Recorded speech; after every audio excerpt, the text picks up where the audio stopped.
வணக்கம். நம்ம இப்போ வந்திருக்கிற கோவில் தஞ்சாவூரில் இருக்கக்கூடிய தஞ்சபுரீஸ்வரர் கோயிலுக்கு தான் வந்திருக்கோம். இங்குள்ள மூலவர் தஞ்சபுரீஸ்வரர், குபேரபுரீஸ்வரர் என்ற திருநாமங்களோடு இருக்கிறாரு. தாயார் பேரு ஆனந்தவள்ளி அம்மன். இந்த ஆலயத்தின் தலவிருட்சம் வன்னிமரம். இந்த கோவிலானது மேற்கு பார்த்த கோவிலாகவும், இங்குள்ள தஞ்சபுரீஸ்வரர் மேற்கு நோக்கியும், ஆனந்தவள்ளி அம்மன் தெற்கு நோக்கியும் அருள் பாலிக்கிறாங்க. இந்த கோவிலின் நுழைவாயிலாக 3 நிலை கொண்ட ராஜகோபுரமானது அமைப்பெற்றிருக்கு. இந்த ராஜகோபுரத்தின் வழியாக உள்ளே சென்றால் மகாமண்டபம். மகாமண்டபத்தில் அமைந்துள்ள கொடிமரத்திற்கு முன்பாக கொடிமர விநாயகரை நீங்கள் பார்க்கலாம். இந்த கோவிலானது தஞ்சை பெரிய கோவிலுக்கு முந்தைய காலத்தில் கட்டப்பட்ட கோவிலாகும்.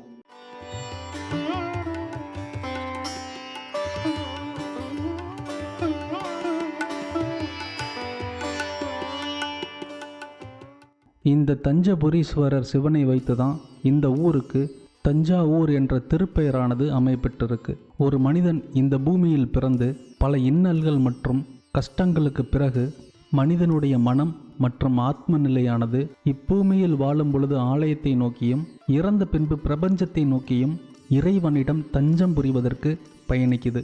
அப்படிப்பட்ட நிலையில் இந்த ஆலயமானது மேற்கு திசையை நோக்கி அமைப்பெற்றிருக்கு. இந்த மேற்கு திசை என்பது பிரபஞ்சத்தை குறிக்கக்கூடிய திசையாகும். அப்படி ஒரு ஆத்ம நிலை கொண்ட மனிதன் பிரபஞ்சத்துடன் ஐக்கியமாகும் பொழுது பேரானந்த நிலையானது கிடைக்கப்பெறுது. அந்த தன்மையின் அடையாளமாகத்தான் இங்குள்ள தாயார் பேரானந்தத்தை அருளக்கூடிய தன்மையில ஆனந்தவள்ளி என்ற திருநாமத்தோடு அருள் பாலிக்கிறாங்க. அவ்வாறு பேரானந்தத்துடன் ஜீவாத்மாவானது பரமாத்மாவுடன் தஞ்சம் புரியும் இடம்தான் இந்த தஞ்சபுரீஸ்வரர் சிவாலயம். அதனால தான் இங்குள்ள சிவனின் பெயரிலேயே இந்த ஊருக்கு தஞ்சபுரி, தஞ்சாவூர் என்ற திருப்பெயரானது அமைப்பெற்றிருக்கு.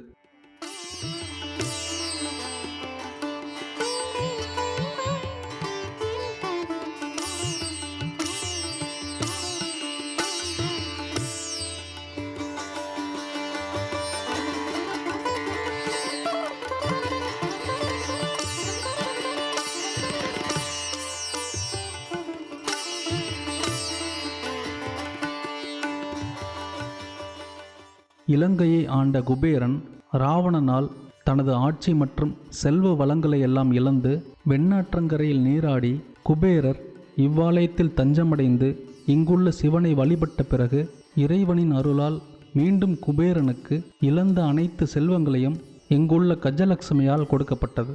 அப்படி குபேரன் தனது மனைவியாருடன் சிவனை வந்து வழிபட்ட தன்மையும், குபேரனுக்கு அனைத்து செல்வங்களை கஜலட்சுமி அருளப்படும் தன்மையையும் அம்மன் சன்னதிக்கு வெளிப்புறமாக வலதுபுறத்தில் அமைந்திருப்பதை நீங்கள் பார்க்கலாம்.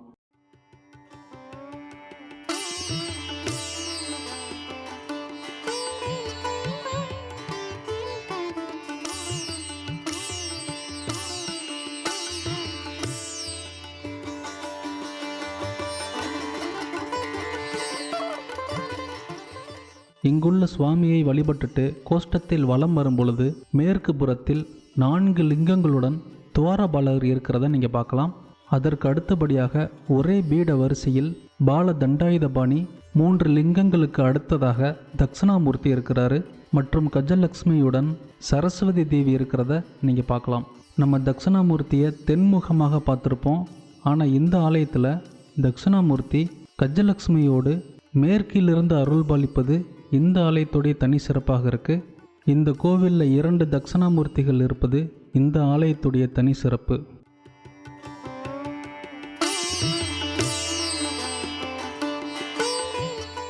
அதற்கு அடுத்தபடியாக கோஷ்டத்தில் பஞ்சமுக ஆஞ்சநேயர் சன்னதியானது அமைப்பெற்றிருக்கு. இந்த பஞ்சமுக ஆஞ்சநேயருக்கு பின்புறமாக உள்ள கண்ணாடியின் மூலமாக ஆஞ்சநேயருடைய பஞ்சமுகத்தையும் நம்ம பார்க்கலாம். அதுக்கப்புறம் பிரகாரத்தில் விஷ்ணு துர்க்கை அம்மனும், அதற்கு அடுத்ததாக அமர்ந்த நிலையில் 3 முகம் கொண்ட பிரம்மாவை நீங்கள் பார்க்கலாம்.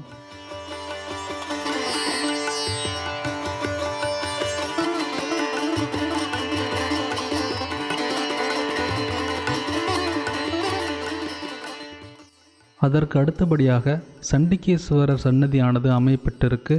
இந்த சண்டிகேஸ்வரர் சன்னதிக்கு இருபுறத்திலும் துவாரபாலர்கள் இருப்பதை நீங்கள் பார்க்க முடியும்.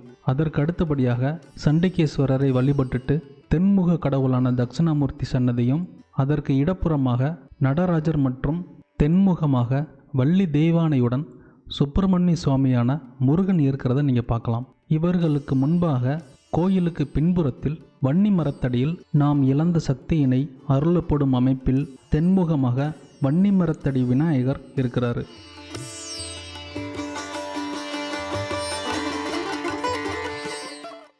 நம்ம எல்லா கோவில்களிலும் நவகிரக சன்னதியானது வடகிழக்கு மூலையில் பார்த்துருப்போம். ஆனால் இந்த கோவிலில் கோவில் நுழைவாயிலுக்கு வலதுபுறமாக அமைப்பட்டிருக்கும். மேற்கு பார்த்த கோவிலுங்கிறதுனால இப்படி ஒரு தன்மையில் அமைப்பட்டிருக்கு. இங்கு சூரியன், பைரவர், சனீஸ்வரர் இவர்கள் மூவரும் ஒரே வரிசையில் நின்று காட்சி கொடுப்பது இந்த ஆலயத்துடைய தனி சிறப்பு. இந்த ஆலயத்தில் உள்ள தஞ்சபுரீஸ்வரர் சிவனால தான் இந்த தஞ்சாவூருக்கு பெருமை. அப்படிப்பட்ட மேற்கு நோக்கிய அற்புதம் நிறைந்த சிவாலயமாக இந்த தஞ்சபுரீஸ்வரர் சிவாலயமானது அமைப்பட்டிருக்கு. இந்த ஆலயத்தினுடைய சிறப்புகளை உங்ககிட்ட நான் பகிர்ந்துக்கிட்டேன். இந்த வீடியோ உங்களுக்கு பிடிச்சிருந்தது அப்படின்னா சேனலை சப்ஸ்கிரைப் பண்ண மறந்துடாதீங்க. மீண்டும் உங்களை நான் வேற ஒரு ஆலயத்தில் சந்திக்கிறேன். நன்றி, வணக்கம்.